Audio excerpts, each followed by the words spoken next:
Olha, se você acha que tá tudo mais ou menos, eu acho que você ainda não entendeu o que foi que aconteceu essa semana. Então, é ruim com um Dória em cima. Mas vem cá, o negócio já escalou tanto, numa velocidade tão rápida, que a cada dia que passa somos colocados naquela situação, ou vai ou racha. Ou isso tudo vai acabar, e acredite você ou não, Pacheco tá tomando um apavoro, ou o Brazuelas se confirmará como uma ditadura que se perpetuou com o apoio da mídia, que agora vê seus dinheiros diminuindo, além de sua relevância, é claro.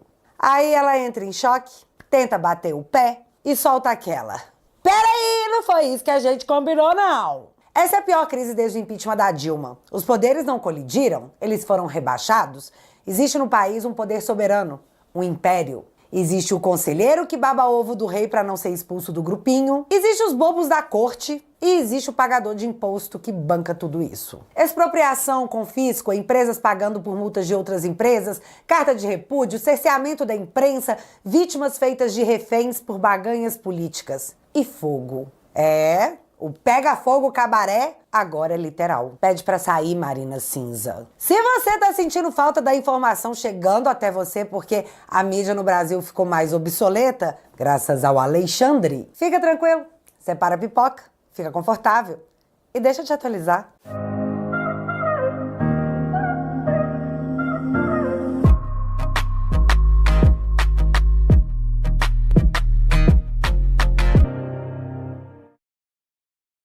Para facilitar muito o nosso entendimento, eu vou pegar o texto escrito por Cláudio Dantas e separá-lo por trechos e ilustrá-los com as matérias. Se liga no quanto é ruim. Cláudio Dantas começou dizendo: em apenas uma semana, assisti ao Supremo avançar sobre os sigilos bancário e fiscal dos brasileiros, obrigando bancos a informar aos fiscos estaduais todas as operações feitas por pessoas e empresas via Pix, débito e crédito. E ele tá falando disso aqui. STF valida regras que manda bancos fornecerem dados de cliente ao fisco. Então, por 6-5, o STF decidiu o fim do sigilo bancário no país e disponibilizou as suas transações financeiras ao Estado. Ai, Bárbara, mas eu vi a matéria do Valor, que é do Grupo Globo, dizendo que isso é mentira, que o STF não decretou o fim do sigilo bancário em Brazuela. Tá, eu vou explicar o que aconteceu e aí você decide, tá bom? Antes dessa decisão, para que o fisco tivesse acesso às suas transações bancárias, era necessário uma investigação embasada por provas de que você poderia estar cometendo um crime financeiro, seja corrupção, lavagem de dinheiro ou sonegação fiscal. Mas a Suprema Corte entendeu que é necessário uma maior transparência nas nossas movimentações financeiras, como Pix, cartões, aplicações financeiras, saldos e investimentos. E essa transparência virá pela fiscalização do Estado, que agora, sem ordem judicial, pode solicitar o extrato da sua movimentação bancária, de pessoas físicas e jurídicas, só para ver se você está praticando algum crime. O objetivo é fiscalizar as arrecadações de ICMS, ou seja, ver se tem alguém que não está pagando aos cofres públicos aquilo que deveria, segundo o próprio Estado. Ou seja, é uma iniciativa que visa aumentar a arrecadação de impostos, sim! Ou você acha que os 200 mil reais gastos para levar a Esbanja às Olimpíadas saíram do bolso do Dilma? Estamos gastando muito. Temos quase 40 ministérios. E alguém tem que pagar por tudo isso. E se violar sua privacidade é o preço para que o Estado possa arrecadar mais... Paciência. A matéria do Valor diz que notícias falsas circulam na internet afirmando erroneamente que a decisão do Supremo acabaria com o sigilo bancário. Na verdade, a decisão do Supremo reafirma o compartilhamento de informações financeiras para a fiscalização tributária, sem prejuízo do sigilo bancário, que continua sendo um direito fundamental. Então, assim, a matéria diz que seus dados bancários serão compartilhados com o Estado para verificar a arrecadação de ICMS, sem ordem judicial, só para ver se você tá pagando tudo certinho. E que não é violação do sigilo bancário, porque esse compartilhamento só vale para ver se você tá pagando ICMS e não para outras coisas. Então você deixa de ser prego. Tudo para o Estado, nada contra o Estado, nada fora do Estado. Uma frase muito conhecida atribuída ao fascista Mussolini. E aí, Violou não seu sigilo bancário. Mas voltando ao texto do Dantas, ele segue dizendo: vi também o Congresso aprovar um projeto de lei que permite ao Tesouro se apropriar de 8,5 bilhões em recursos privados esquecidos por correntistas em suas contas bancárias e de outros 12 bilhões em depósitos judiciais. Sobre isso, deixa eu te explicar o que aconteceu. Já há alguns anos, tínhamos a política de desoneração da folha que substituiu a contribuição previdenciária de muitas empresas por um tributo sobre a receita bruta. Em vez do patrão recolher 20% dos salários, ele recolhe entre 1 e 4,5% do seu faturamento bruto, o faturamento total da empresa. Essa política foi criada para estimular contratações e manter os funcionários na CLT, que é caro, galera. É muito caro. Dilma então chegou ao poder e tentou derrubar a desoneração da folha. Porém, o Congresso segurou o BO e disse que não, você não vai fazer isso não, meu irmão. Dilma então quicou e foi contar tudo pra sua mãe STF, que deu um prazo pro Congresso resolver de onde sairia a grana que a desoneração da folha impedia de chegar aos cofres públicos. Porque, como eu disse, o gasto tá alto, alguém tem que pagar por isso aí. E pra variar, essa pessoa foi você. Dinheiro esquecido. Congresso autoriza governo a recolher até 8,5 bilhões para fechar o orçamento de 2024. Se você tem um dinheiro que é seu, mas você não lembrava que possuía em algum banco, você tem 30 dias para sacá-lo ou ele será recolhido para os cofres do Tesouro Nacional.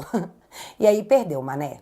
Não amola. O nome disso é confisco. O seu dinheiro foi confiscado e será entregue ao Estado para que ele pague coisas super importantes. Tipo a viagem do Dilma a Nova York, que custará 8,5 milhões de esbanjas aos cofres públicos, enquanto o Brasil queima no seu pior momento histórico. E novamente, de volta ao texto do Dantas, ele diz: ouvi o discurso de Marina Cinza sobre uma iniciativa que pretende tomar de agricultores suas terras caso o governo prove que seus donos cometeram crimes ambientais. Sobre isso, o Dantas está mencionando esse fato. Marina Cinza. Governo estuda confiscar terras de autores de incêndios criminosos. Cara, é doideira demais, mas deixa eu tentar explicar. Se você é agricultor e, sei lá, botou fogo em um punhado de folhas, esse fogo alastra acidentalmente, você poderá perder a sua terra por incêndio criminoso? Essa é uma hipótese. A outra seria alguém colocar fogo na minha terra para me prejudicar para que a minha terra fosse confiscada? Vocês duvidam? Sei lá, várias possibilidades pra gente especular o quanto isso é loucura. E do nada, o governo do amor deixa claro que o que é seu, mas só até o governo decidir que não é mais. Vocês compreendem o perigo de um discurso assim? Tá, mas deixa eu voltar à pontuação do texto do Dantas, onde ele menciona: por fim, me deparei hoje com uma decisão de Alexandre de Moraes, que transferiu na marra mais de 18 milhões de recursos em contas do Twitter e da Starlink no Brasil para a União, para pagar multas impostas pelo ministro à rede social, embora a empresa de satélites não integre o mesmo grupo econômico. Loucura, loucura, loucura, doideira. Tá, mentaliza aí a fraude cometida pelas Americanas. Uma empresa que fraudou seus dados contábeis, enganando acionistas e credores em todo o país, gerando assim um rombo financeiro. Rombo não, crime mesmo. Jorge Paulo Lema é um dos sócios das Americanas. Aliás, um dos homens mais ricos do Brasil. Só que o Lema também é acionista na Ambev, que é uma empresa totalmente diferente das Americanas. O que o Alexandre fez, se fôssemos abrasileirar a situação, é bloquear as contas da Ambev para suprir os problemas financeiros das Americanas. E na real, ele fez isso com a Starlink e o Twitter, mandando esse dinheiro, 18 milhões, para o caixa da União. Empresas distintas, porém mesmo sócio. Bloqueio das contas de ambas as empresas, retirada desses valores de seus caixas e envio direto para o caixa do Estado. E todo mundo tá achando isso normal? Juristas do Brasil, vocês viram essa situação acontecer e tá tudo certo? Vida que segue? É assim mesmo que funciona? Eu não sei o que os juristas acham, mas o jornaleiro da Rede Lula eu sei, porque ele falou. Ouve aí pra gente comentar em seguida. Vai depender do Elon Musk, né?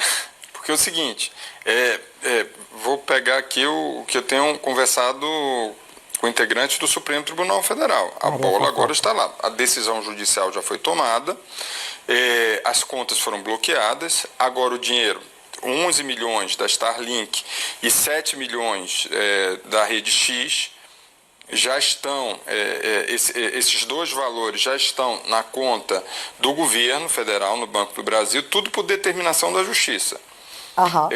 Não foi, como você bem colocou, não existe uma representação, não foi reaberta a representação do X, o ex-Twitter, aqui no Brasil.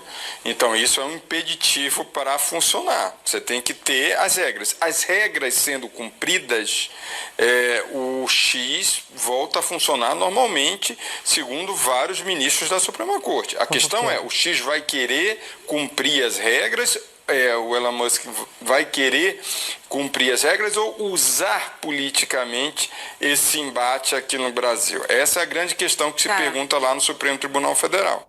Eu falei fofoqueiro, mas não é fofoqueiro não, é menino de recados.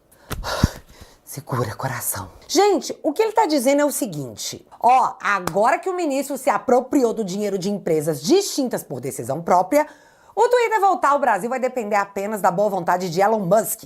Mas a gente não sabe se ele vai querer usar isso politicamente, né? Não sabemos. E o cara fala isso sorrindo. O jornaleiro é incapaz de entrar no mérito da situação, porque se ele entrar no mérito, o absurdo fica escancarado. Então ele se resume a ser apenas um porta-voz das decisões da Suprema Corte e quem achar ruim, morde o cotovelo. Isso não é jornalismo? Isso é secretaria de comunicação. Tá, mas para finalizar o seu texto, Cláudio Dantas diz: some tudo isso aos inquéritos políticos, às prisões e condenações arbitrárias, à censura.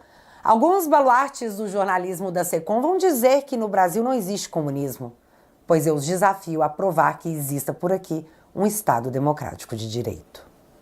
Fim. Galera, um Estado democrático de direito exige, no mínimo, uma imprensa livre. E vocês são testemunhas da quantidade de vezes que nós avisamos que essa censura não ia parar em nós. Não tem ombro. Vocês devem ter visto que a Associação Nacional de Jornais emitiu uma nota informando que o bloqueio do Twitter atrapalha a imprensa e então pediu para que essa decisão fosse revista. Mas deixa eu explicar para vocês como que funciona. Ninguém entra no uol.com.br ou na globo.com.br. A gente acessava o link da matéria que rolava principalmente no Twitter, que é a maior rede social política do mundo. Não foi apenas o debate político que foi limitado, para não dizer censurado, que de fato foi o que aconteceu. A mídia está perdendo a discussão pública porque nós não estamos tendo acesso a ela. Irrelevância no debate público em termos de jornal te condena ao ostracismo, te faz perder verba de publicidade, te faz perder relevância social. Censuraram a praça pública do debate político, o que é absurdamente conveniente. E de quebra, meteram no fiofó da mídia que agora, depois de tantos avisos, tá reclamando. E eu não vou falar bem feito porque eu ando pinchando meu coração. Mas eu avisei? O eu avisei é no mínimo gostoso. Não, deixa eu me corrigir aqui. Nós avisamos. Só que outra coisa muito grave que aconteceu nessa semana foram os debates na CCJ sobre a anistia para as vítimas do dia 8, porque é assim que eu as enxergo. Vítimas. E além da anistia, rolou a PEC que pretende limitar as decisões monocráticas dos ministros da Suprema Corte. E eu vou começar por essa PEC porque quando eu me dei conta do que estava acontecendo, eu olhei para a justiça do país e pensei, vocês realmente acreditam que nós somos todos um bando de palhaços, não é? E eu pensei isso porque eu entendi que o Congresso Nacional vai passar uma PEC que proíbe o que a Constituição já proíbe. Não entendeu? Então assiste aqui. O Supremo Tribunal Federal tem por finalidade defender a Constituição. Mas, infelizmente, vem acontecendo, né, essa medida exacerbada do Supremo. E aí, essa emenda constitucional, na verdade, desnecessária, deveria ser desnecessária, veio para, vou falar aqui uma linguagem infantil, mas veio para desenhar. Falar, olha aqui, o que está escrito é isso aqui. Precisa desenhar? Então eu vou desenhar. Então está aqui. Mantém-se, né, o caput do artigo 99, somente pelo voto da maioria absoluta de seus membros, pode declarar inconstitucionalidade. Isso está mantido, mas aí vou desenhar então. Parágrafo 1º. O que está escrito no caput aplica-se para medidas cautelares, outras decisões de qualquer natureza, vedada a concessão de decisão monocrática que suspendam. Já estava isso no caput. Mas então vamos desenhar, então, para ver se torna-se mais compreensível. Portanto, é absolutamente tranquila e necessária a aprovação dessa emenda constitucional. Ela não constitui nenhuma afronta, nenhuma vindita ao Supremo Tribunal Federal, porque, na verdade, ela está simplesmente repetindo o que já está no texto constitucional. Está apenas explicitando aquilo que parece que o Supremo não quis entender. Então, respira fundo. Já está na Constituição que ministros da Suprema Corte não podem tornar uma medida inconstitucional por decisão monocrática. Só que... Então os caras tiveram que lançar uma PEC só para reafirmar o que já diz a Constituição brasileira, para que ministros da Suprema Corte não tomem essas decisões de forma monocrática. Gente, eu tô tipo aquele meme, tá certo isso? O problema é que a maioria dos juristas desse país são ideologicamente direcionados. Então, para que apontar uma coisa dessas, né? Ia ficar chato, a mídia ia bater, ia rolar um descrédito, uns questionamentos. E eles têm uma democracia para salvar. Para ficar claro, o Congresso Federal usando o nosso dinheiro, sim, filho, porque tudo custa dinheiro e nada é de graça. Vai aprovar uma PEC para reafirmar o que a Constituição já determina, só que não é obedecido.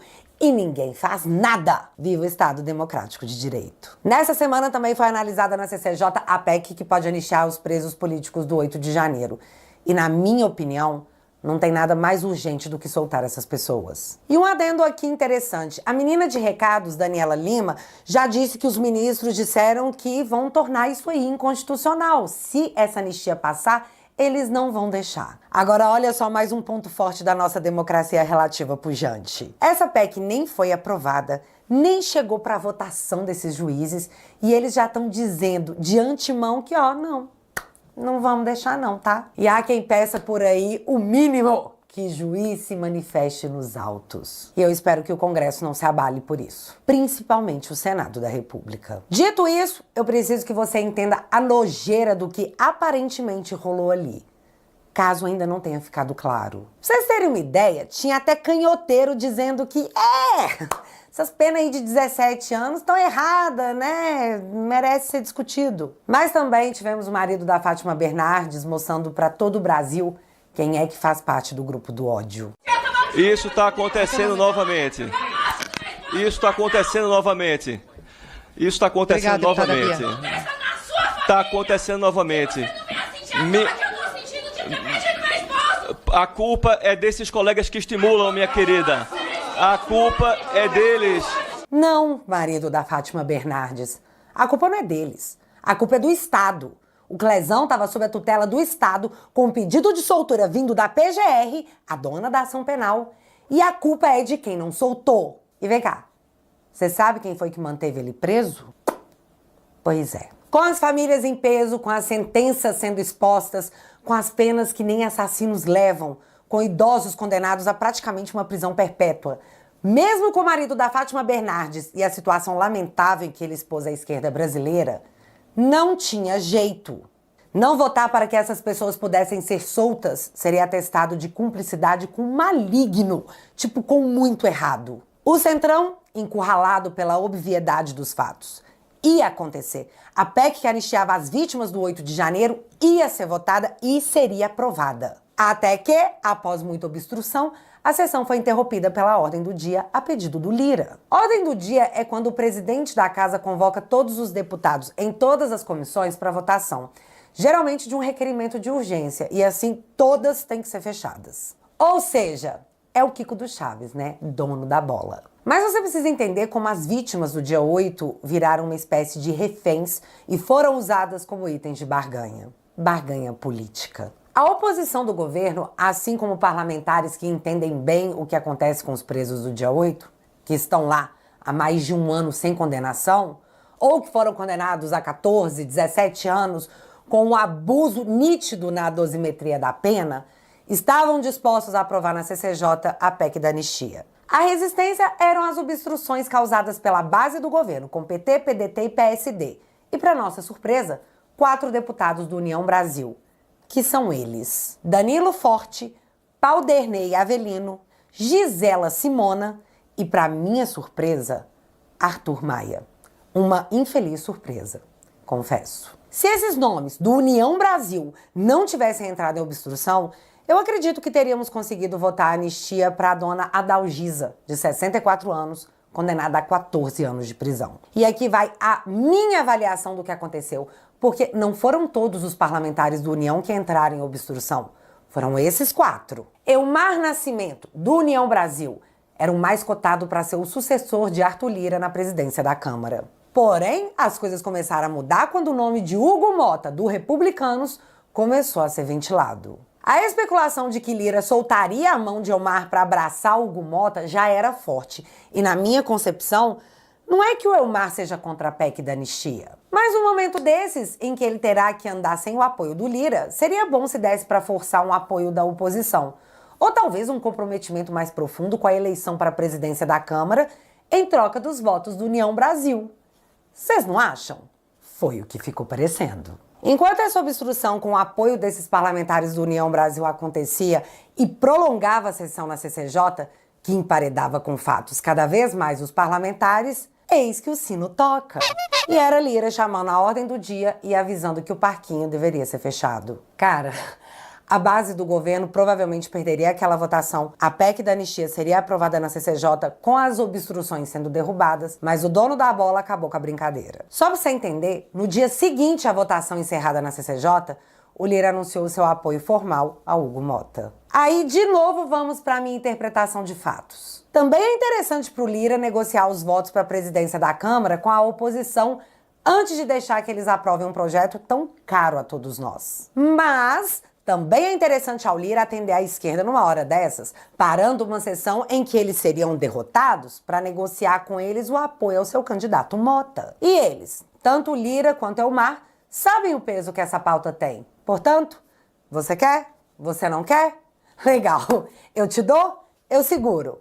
Mas o que você vai me dar em troca? Foi assim que euzinha, assisti e entendi tudo acontecer. E foi assim que a PEC que pode tirar a Débora, mãe de 2 filhos pequenos, da cadeia, onde ela se encontra desde março de 2023, foi adiada para pós-eleições municipais. Talvez assim, os interessados tenham tempo de chegar nos parlamentares que lutam pelos presos do dia 8 e possam negociar seus apoios. Talvez eles façam a mesma coisa com a galera da esquerda que não quer ver a dona Adalgisa, de 64 anos, saindo da cadeia. E eu disse talvez porque eu não tenho como provar, mas eu juro, foi o que pareceu. E essa é só a minha opinião, mas eu queria muito saber qual é a sua. Nesse momento, contamos com 36 senadores se colocando favoráveis ao impeachment do ministro Alexandre. E se você acha que não vai dar em nada, gente, há poucos dias atrás, quando tudo isso começou, eram 14. A pressão em cima dos senadores não pode parar.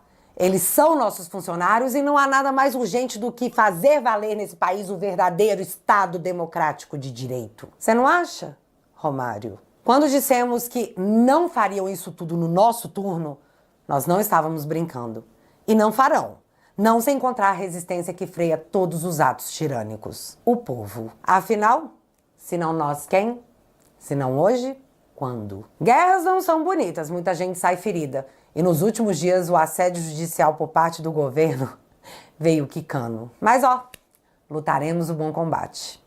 E isso vocês podem ter certeza. E se você quiser ajudar, fica só mais 40 segundinhos. Você só tá assistindo esse vídeo por um único motivo. Você é desses que adora uma treta na política. E eu sei disso, porque eu também sou dessas. Teve uma época que ninguém sabia o que eles estavam fazendo. O que era muito conveniente. Mas os tempos mudaram. Graças a Deus. Foi pensando nisso que eu criei a Família Te Atualizei, um local onde você pode se divertir enquanto se informa com os conteúdos políticos criados por mim da forma mais real possível. Lá tem o Te Barbarizei, a minha série para conversar com a família sobre as coisas que estão rolando. Tem documentários exclusivos, incluindo um que acabou de sair do forninho sobre as mulheres do Lula. Tem uma série especial do Gabinete do Pop e Geopolítica com o pessoal do Saindo da Bolha. Tudo feito para você se divertir com política, porque eles já se divertem muito com a nossa cara. Então entre pra família, curta os conteúdos, enquanto você financia uma batalha que apenas começou.